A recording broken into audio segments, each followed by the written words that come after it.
Hey guys, and welcome to my channel. My name is Liev. I'm a photographer and filmmaker here from Hamburg, and today we're gonna talk about the cheapest camera you can get to get started in medium format photography. Stay tuned.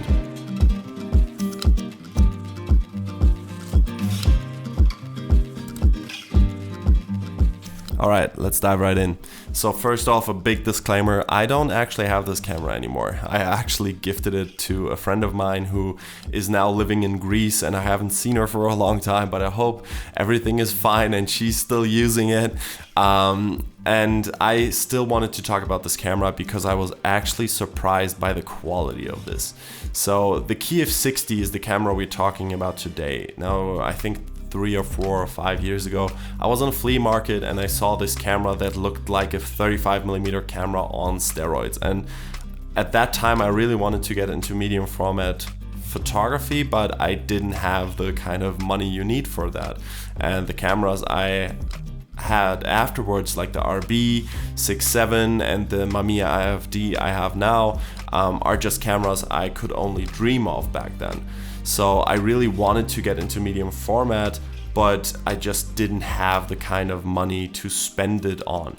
But the Kiev 60, the guy who sold it to me told me it was a replica of a Pentacon 6 that was also very prominent back then, and the Russians of course copied it. Well, my folk.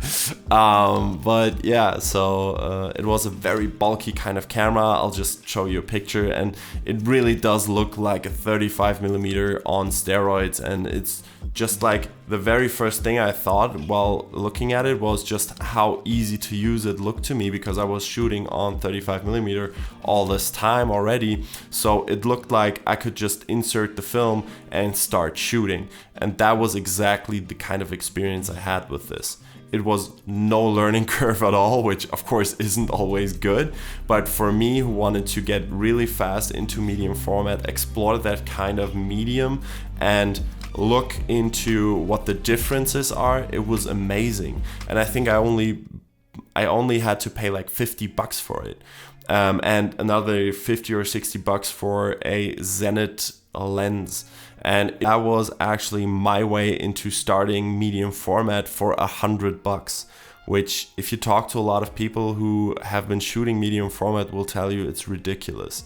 Like normally you have to pay so much more money and have to get used to this format for such a long time.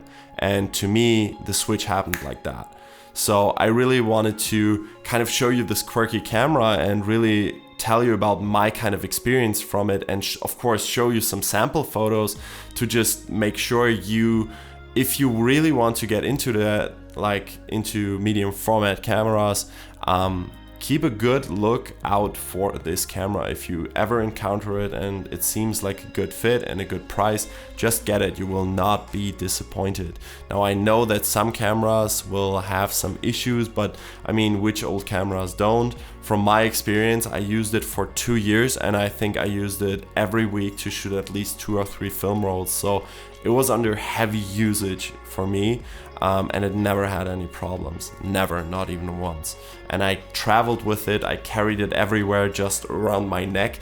Looked a bit like Flavor Flav, but anyways, it was really good. And especially when we talk about the form factor, like normally medium format cameras with the swappable backs and multiple backs you carry around with, the body, the lens, many lenses you maybe carry around with, that's kind of a big package. And with that camera, it was just so nice. You just had the film bag, it was inside of the camera body, and you just took it out, swapped in like the film, and you just started shooting. So let's look at a few sample photos, and I think that's already it for this video. I just wanted to kind of tell you about my experience with this camera, and yeah, that it's a really, really great option to get into medium format fast.